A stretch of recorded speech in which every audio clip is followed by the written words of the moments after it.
plus j'en parle, plus j'ai l'impression que on connaît tous quelqu'un qui a été victime de cette situation ou nous-mêmes on a été victime de cette situation-là.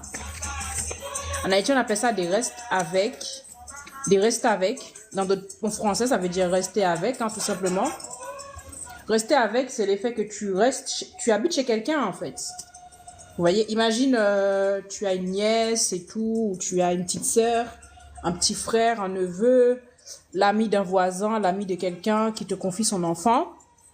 Ok? Et du coup, l'enfant reste avec toi. Et souvent, il y a des échanges, en fait, il y a des conditions entre les deux familles. Ok? Par exemple, ça se passe très souvent par rapport aux personnes, pas forcément pauvres, hein, contrairement à ce qu'on pense. Les parents ne sont pas forcément pauvres.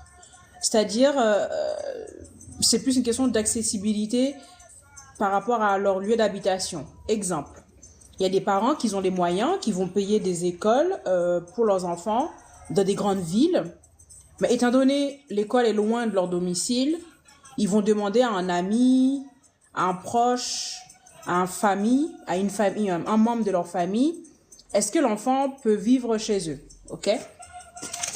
Et du coup, cette personne va accepter, très souvent, voire même tout le temps, en échange d'argent, c'est pas gratis, en échange d'argent ou des denrées. Soit tu as de l'argent que tu donnes, soit toutes les semaines, si tu es un cultivateur, si tu as un business, ben en fait, tu charges la maison de la personne, en fait. Tu nourris le foyer de la personne. À Haïti, souvent, c'est le cas. C'est-à-dire que les personnes qui habitent dans les zones rurales, qu'est-ce qu'ils vont faire? Vous voyez leurs enfants en grande ville pour faire des études. Ça peut être pour entrer en primaire, ça peut être au niveau lycée, etc. Et souvent, ce qui va se passer, c'est que cet enfant va rentrer des fois les week-ends et il va repartir avec de la nourriture, en fait. Beaucoup de denrées et tout, pour nourrir ce foyer où il vit. Ok? Ça, c'est une cas de figure. Ça, c'est le côté joli. Mais il y a le côté de l'enfant habite vraiment chez ces personnes-là avec chance. Et il va rentrer chez lui pendant les vacances d'été, à condition que les parents aient les moyens de payer les billets aller-retour. Ok? Et si les parents n'ont pas les moyens, ben en fait, la personne va trouver toutes les excuses possibles pour ne pas laisser l'enfant rentrer chez lui pendant les vacances. Et souvent, en fait, l'arrivée, ça se passe très très bien. Ça se passe très très bien, même pas souvent. Dans 80, j'ai envie de dire dans 100% des cas même, l'accessibilité à ces familles se passe très bien. Ok? Souvent, c'est la famille même qui vient te chercher chez tes parents. Tu sens qu'ils ont envie que tu viennes. Ils viennent avec leurs enfants. Ils sont vraiment heureux de t'accueillir. Ok? Ils vont venir te chercher avec des habits neufs. Ils vont venir te chercher avec tout ce qu'il faut pour t'appâter, pour te donner l'impression que la vie va être belle, tranquille et tout. Ok? Donc toi, tu es contente, tu déménages, tu changes de ville, tu changes d'école. Limite, dans ton village, là, tu te sens plus, quoi. Tu te sens plus. Parce que tu vas dans une grande ville, tu vas voir des choses que les autres n'ont jamais vues. Toi, Haïti, en fait, on te vend, tu verras, il y aura la télé, il y aura plein de trucs que tu connais pas, etc., etc. Ok? Ça, c'est une des cas de figure. Et là, en fait, donc toi, tu es excitée, contente de faire ta rentrée dans un nouvel endroit, dans une nouvelle ville, une nouvelle école. Et c'est quand tu arrives, en général, ça se passe bien les premières semaines. Les premiers jours se passent bien. On fait en sorte que tu t'acclimates bien. Et c'est petit à petit, tu vas voir, on va commencer à te donner des choses qui n'étaient pas prévues dans le deal, ou tu n'étais pas au courant de ces deals. Par exemple, tu vas te retrouver à être la personne qui va se réveiller avant tout le monde. Ok? Le soir même, on va te dire, demain matin, il faut que tu te lèves pour aller acheter le pain, par exemple, pendant que tout le monde dort. Ok?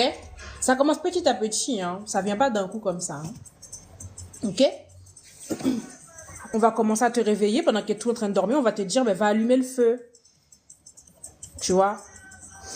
Quand tu sors de l'école, on va te dire, avant de rentrer, va récupérer une commission chez quelqu'un. Ok? Tu vas commencer à te voir que les dimanches, quand il faut ramener à manger chez une tantine, etc., c'est toi qu'on va envoyer. Mais ça va être systématiquement toi. C'est pas alterné, en fait. Tu vas être dans la maison, la dame, elle a besoin de quelque chose, ou le monsieur a besoin de quelque chose. Ça peut être une tante, ça peut être un oncle, ça peut être le cousin de ta mère, ton père. Souvent, c'est pas un étranger, c'est quelqu'un qui est dans ton cercle de famille, en fait, souvent. Ben, en fait, tout le monde est à table en train de manger. La personne qui va devoir se lever chercher l'eau, ça va être toi. La personne qui va devoir le matin faire les lits, ça va être toi. Et tu es souvent plus jeune que les enfants qui sont déjà dans le foyer. Ok? Ou bien il y a plusieurs niveaux d'âge. Il peut y avoir un enfant qui est plus jeune que toi, qui a le même âge que toi. Il peut y avoir un enfant, voire plusieurs enfants, voire même des enfants adultes. Parce que souvent, ces personnes-là, je sais pas, si la dame elle a 50 ans, peut-être qu'elle a un enfant qui a déjà plus de 20 ans. Ok? Toi qui es petite, qui a quoi, 9 ans, 10 ans, ça commence souvent à partir de 7 ans. C'est plus de 7 à 17 ans. Toi qui as 10, 12 ans, souvent on t'envoie vers cet âge-là parce que tu es un peu plus autonome. 10, 12 ans, tu verras que, je sais pas moi, le corvée que devrait faire le fils qui a la vingtaine, mais c'est à toi qu'on va le confier. Allez faire les courses, par exemple. On va te donner une enveloppe budgétaire avec des choses à acheter à des montants fixes. Donc, petit à petit, tu commences à devenir responsable, en fait. Tu commences petit à petit à te retrouver, après l'école, avant même de quitter la classe, à préparer le menu du dîner. Parce que le matin, avant de partir, on t'a déjà dit qu'après l'école, il faut que tu fasses un stop au marché ou dans telle boutique, récupérer les commissions. Mais tu sais déjà très bien, ça va être à toi de préparer le dîner. Ok? Donc tu commences déjà à réfléchir à qu'est-ce que tu vas devoir préparer pour le dîner, pour le foyer des gens, alors que tu es un enfant. Ok? Donc tu rentres de l'école. Bien sûr, tu ne rentres pas de l'école. Tu rentres, tu récupères les courses. Tu vas récupérer des courses. S'il y a un enfant en bas âge, tu vas devoir le récupérer, t'en occuper. Quand tu rentres, préparer le dîner. Et bien sûr, il faut manger à certaines heures fixes. Hein. Ils vont pas vouloir manger à 9h, 21h parce que là-bas, l'électricité, c'est pas ça. Donc, la personne voudra le dîner à 19h. C'est pas le dîner comme ici. Hein. C'est pas une salade verte avec un, je sais pas moi, un morceau de poulet à côté. Hein. C'est du riz sauce pois légumes. C'est maïs moulin collé. Et même quand il y a maïs moulin collé, il faut aussi faire cuire à côté de l'igname, des maniocs, des bananes, au cas où le mari, souvent les maris qui sont difficiles en termes alimentaires, au cas où le mari n'aurait pas envie de manger le riz et qu'il aurait préféré une banane à côté. En fait, tu dois tout anticiper, te dire, ok, au cas où le mari ne voudra pas le riz, il faut quand même qu'il y ait un petit morceau de banane. Il faut qu'il y ait un petit morceau de manioc. Il faut qu'il y ait un petit morceau de ceci. Dans l'assiette, alors que dans l'assiette, il y a déjà du riz ou du maïs moulin, il y a déjà des avocats, il y a déjà une sauce. En fait, tu prépares au moins 4 repas.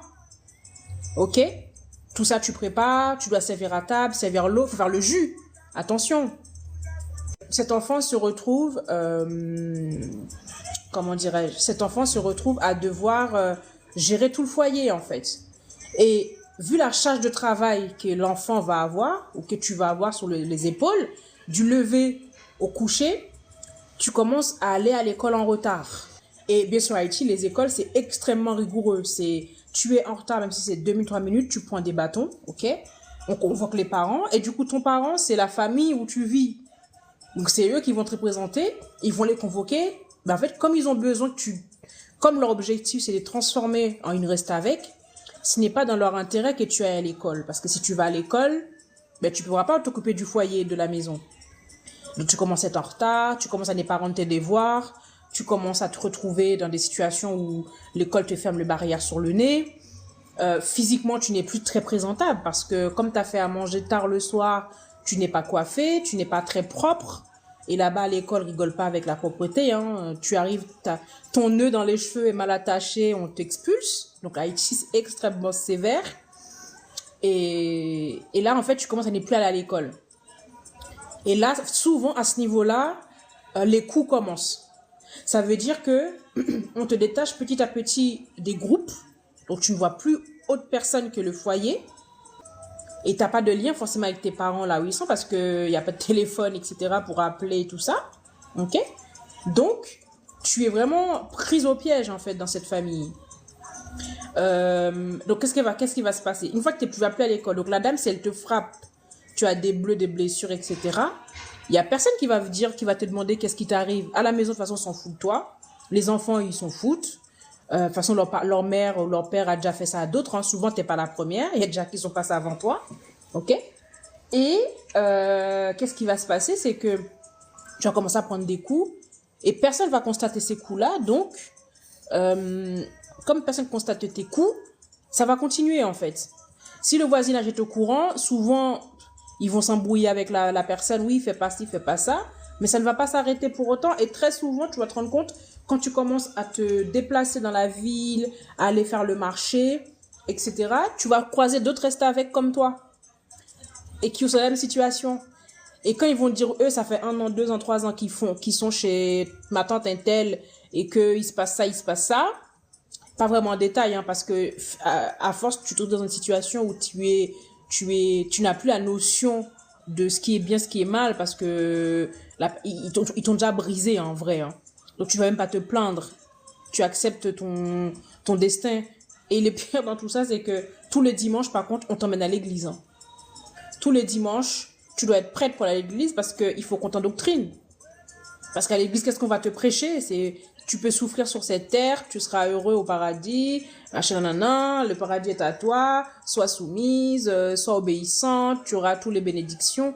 Donc, on t'endoctrine en plus de cela. Ok?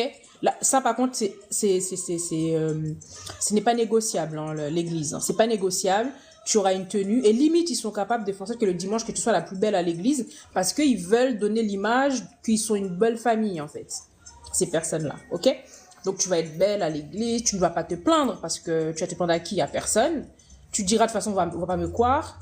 Parce que ces gens-là sont très aimés, souvent. Beaucoup de gens...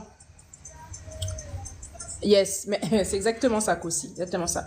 Beaucoup de gens les aiment, ces personnes-là. Le monsieur, peut-être qu'il a un métier de bureau. La dame, souvent, elle est femme au foyer, malheureusement. Ou bien elle a une petite boutique à côté qu'elle gère. Et souvent, ces personnes-là, on les aime hein, dans la société où elles sont, ou dans leur communauté, dans leur zone en tout cas, où ils sont. Soit ils s'aiment, soit ils sont hypocrites entre eux. Mais elle va être peut-être, je sais pas moi, femme de l'église, femme ceci, c'est là. Donc, elle va être un peu aimée. Donc, toi qui es arrivé à peine, bah, tu vas pas te plaindre. Déjà, à qui tu vas te plaindre? Tu vas voir les gens, tu vas se baisser les yeux. Merci tantine, merci tata, merci tonton. Et tu avances, en fait. Ok? Donc là, en moyenne, on va dire c'est ta première année, même pas ta première année. Tu es déjà déscolarisée. Tu es déjà la femme du foyer parce que tu gères tout le foyer. Tu gères tout. Et tu es dans les 11-12 ans, donc tu commences à avoir les règles. Ou tu as déjà tes règles et tout. Donc ton corps commence à transformer. Ok? C'est là où ça commence à devenir dangereux en fait. C'est à ce niveau-là que la dangerosité elle commence. Qu'est-ce qui se passe souvent vers cette tranche d'âge-là? Ton corps se transforme. Donc tu commences à comment dire? En plus il fait chaud, on s'habille léger et tout. Donc t'es poussé, machin, des petites poils sous les aisselles. Donc ta féminité commence à apparaître. Ok? Et tu commences à devenir un problème en fait au sein de ce foyer parce que les fils là vont commencer à te regarder. Leurs amis vont commencer à te regarder. La maman du foyer va commencer à te regarder bizarrement. Donc, elle sait que ton corps, elle sait que tu es formé. Et elle sait que potentiellement, tu es enceintable. Je ne sais pas qu'on peut dire ça comme ça. Que tu es fécondable. Ok? Donc là, elle va devenir encore plus violente. Et menaçante. Et écrasante. Te faire comprendre que tu n'es pas belle, que tu es laide. Ça sert à rien de vouloir faire ta belle. Tu n'as même pas intérêt à essayer d'être jolie. Elle va te déchirer limite tes habits si tu t'habilles trop bien. Que tu es une chauffe allumeuse, que tu vas allumer son mari, que tu vas allumer ses enfants, son fils, que tu vas allumer le fils du voisin, etc. Donc tu vas prendre des coups. Là, ça va commencer la violence vraiment, vraiment, vraiment physique. Au début, c'était Là, la vraie violence physique, elle va commencer en fait. Vraiment. Déjà, les appeler rester avec. Oui, c'est très dégradant, mais malheureusement, ça s'appelle comme ça. Rester avec, ça veut dire rester avec. Ok? C'est du créole. Rester avec, ça veut dire que tu vis avec quelqu'un. Tu restes chez quelqu'un. C'est ça, en fait, rester avec. Parce que la phrase en créole, souvent, la personne va te dire est-ce que puis toi arrêter avec moi? Ok? On t'y moun qui reste avec moi là. Ok, oui, c'est ça. C'est exactement ça. Donc, on peut dire que c'est dégradant, mais en vrai, c'est pas dégradant. Tu restes avec quelqu'un. On fait même des chansons avec. Hein. Reste avec moi, restez avec moi. Donc, c'est la même chose.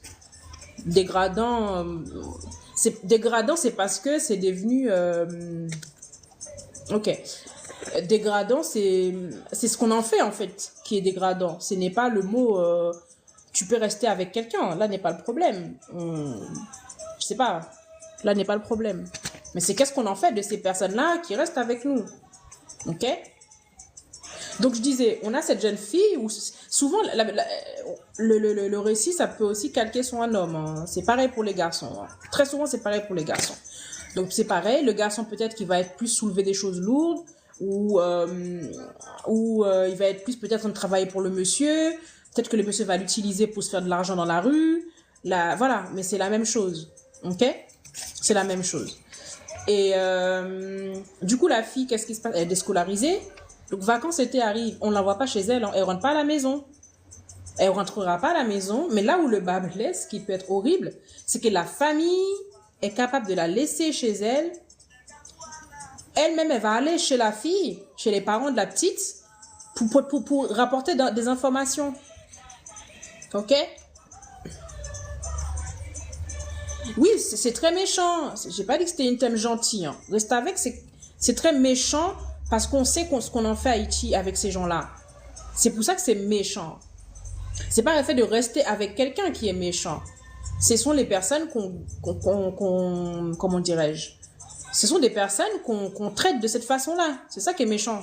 C'est pas le mot. C'est ce qu'on en fait. C'est un peu comme soumission. Le mot, il est pas méchant. C'est qu'est-ce qu'on fait de la soumission. C'est pareil, en fait. Donc, la personne, on la détruit. On la détruit mentalement, physiquement, moralement, tout. Elle est complètement détruite. En plus, c'est un âge où tu te construis. Donc, on est en train de te déconstruire, en train de te ralentir dans tout ton mind, en fait. C'est ça, le danger. Mais prendre quelqu'un pour rester avec toi, moi, chez mes parents, ils ont des enfants qui restent avec eux. On peut... Pourtant, ils restent avec eux, mais c'est pas des restes avec comme on connaît, là, comme je l'explique. Ok? Ils vont à l'école, c'est pas des enfants qui font rien. Souvent, tous, ils vont à l'école, ok? C'est vrai, ils aident ma mère, hein. Ils aident à la maison, ça c'est sûr, parce que ma mère, elle est pas à la maison toute la journée. Ils vont aider dans quel sens? Ouvrir les fenêtres pour aérer, c'est rien. Franchement, je suis désolée. Avant qu'elle rentre, allume le feu, peut-être mettre l'haricot sur le feu. Il y a pas mort d'homme non plus pour faire ça.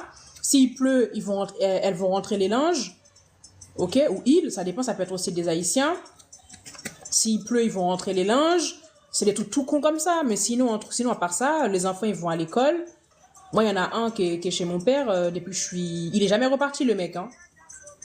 Il est jamais reparti. Je vous promets, il est jamais reparti, le garçon. Il est venu. Au début, c'était parce que... il est venu au village, déjà. Il y avait des problèmes de santé. Et franchement, j'étais petite. Je devais avoir 5 ans. Je l'ai vu en Haïti quand je suis partie. Il a un enfant de 2 ans, il a une nana. Le gars, il vit dans la zone, quoi. Il s'installe dans la zone. Ok, il s'installe dans la zone et il a ses terres. Voilà, il fait sa vie, quoi. Franchement, et même moi, demain, si j'ai un problème, je lui confierai mes terres sans problème. Hein, et même mon père. Mon père lui fait confiance aveuglement et vice-versa, quoi. Donc, ça peut très bien se passer. Là n'est pas le sujet. Le sujet aujourd'hui, c'est quand ça se passe mal. Et souvent, ça se passe dans la capitale, malheureusement, ou dans les grandes villes. Et parce qu'en fait, ces personnes-là, et même ils ont été des restes avec, souvent, ce qui est malheureux. Et même ils l'étaient. Et du coup, ils reproduisent la même chose sur ces enfants-là. Ok? Et pour prendre un peu de statistiques, j'ai lu en fait sur un site qui s'appelle, un ONG qui s'appelle Zami Timoun, un article. Ils estiment à plus de 200 000 estimations. Hein.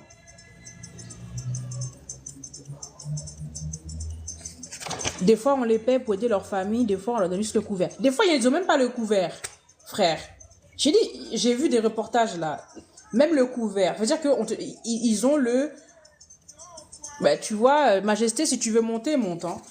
Ils ont même pas le couvert des fois. Des fois... Ils ont le gratin du chaudière, sachant qu'il faut aussi donner manger aux chiens. Est-ce que c'est le couvert, ça? Ça, c'est pas le couvert, hein. Je suis désolée. Ils ont même pas le couvert. Des fois, je vous dis, ils ont le fond de la casserole et on les frappe parce qu'ils ont mangé l'os qu'ils auraient dû donner aux chiens. Donc, comment dirais-je, c'est pas... je comprends la personne qui a dit ouais, que c'est un mot méchant. J'ai pris tous les jours que mon pays d'origine change. Oui, en fait, en dehors du pays, il faut que les gens aussi changent parce que finalement, avant que j'extrapole un peu plus, je reviens sur les chiffres que je disais. Je suis tombée sur l'article, en fait, plus de 200 000, on estime. On veut dire que l'estimation, je pense que c'est beaucoup plus élevé que ça. Plus de 200 000 d'enfants restent avec. Ils ont entre 7 et 18 ans. 85% des femmes. OK? Et en fait, sachant que la loi interdit le travail pour les enfants de moins de 14 ans, là, c'est plus que du travail. Hein. Ils sont domestiques, employés de bureaux, employés dans les rues, etc., etc. Là, je suis désolée, c'est de l'esclavage. Les personnes qui disent c'est pas de l'esclavage, c'est de l'esclavage. Souvent, tu les verras, ils ont même pas deux habits à porter. Ils ont un habit, ils attendent. Ces personnes-là vont attendre que l'habit soit vraiment déchiré, mais complètement déchiré, pour leur changer d'habit. Et en échange, quand on leur change l'habit, c'est en échange des heures de travail. Hein. Ça va être, je sais pas moi, va faire le repassage pour commettre un tel pendant la journée. Et limite, avec chance, quand tu vas rentrer chez toi, on va t'offrir un habit neuf. C'est ça, en fait. Même leur repas, c'est en échange d'un service, mais extrême. Ça va être, je sais pas moi, on va t'envoyer faire une commission à je ne sais combien de kilomètres. Quand tu reviens, tu auras peut-être un petit morceau de viande. Moi, je suis désolée, c'est de l'esclavagisme. Hein. Vous appelez ça comment? La personne qui dit c'est pas de l'esclavagisme, vous appelez ça comment? Non, mais c'est de l'esclavage. Salut, ça va? Salut, comment tu vas? Ouais, bien, bien. Non, il y a une personne qui m'a dit, oui, je joue, attention avec les mots, ce n'est pas de l'esclavage, c'est de l'esclavage. Non, c'est de l'esclavage même. Je pense, je suis d'accord. Par exemple, moi, je connais un rayon en Haïti, surtout à Port-au-Prince. À Port-au-Prince, il y en a aussi ici au Cap-Haïtien, il y en a plein. Il y a des enfants, leurs parents, ils viennent des endroits reculés en Haïti. Leurs parents ne peuvent pas subvenir à leurs besoins. Parfois, ils l'envoient chez une marraine ou chez une amie de longue date, un grand zouzoum de la capitale. Et ces personnes-là, quand ils reçoivent l'enfant, parfois, ils le domestiquent. Et le domestique, parfois, ils n'ont pas accès à de bonnes écoles. Soit ils vont dans les écoles nationaux, parce que la personne ne va pas payer des écoles privées pour vous. Et aussi, l'enfant, il doit travailler du matin au soir, il doit être le premier à se réveiller, le dernier à aller dormir. Il est privé de son enfance, de son adolescence. C'est vraiment horrible. J'arrive pas à comprendre comment encore, bon, déjà, pour un peuple comme nous qui avons, comment dire, combattu l'esclavage, je n'arrive pas à comprendre comment aujourd'hui on peut faire ça à nos propres frères. Et je suis content que c'est ce sujet que tu aies choisi ce matin. Oui, mais en fait, comme on dit souvent, on donne ce qu'on a. Un peuple qui a été battu toute sa vie, est-ce que tu penses que ce peuple-là est en mesure de donner autre chose?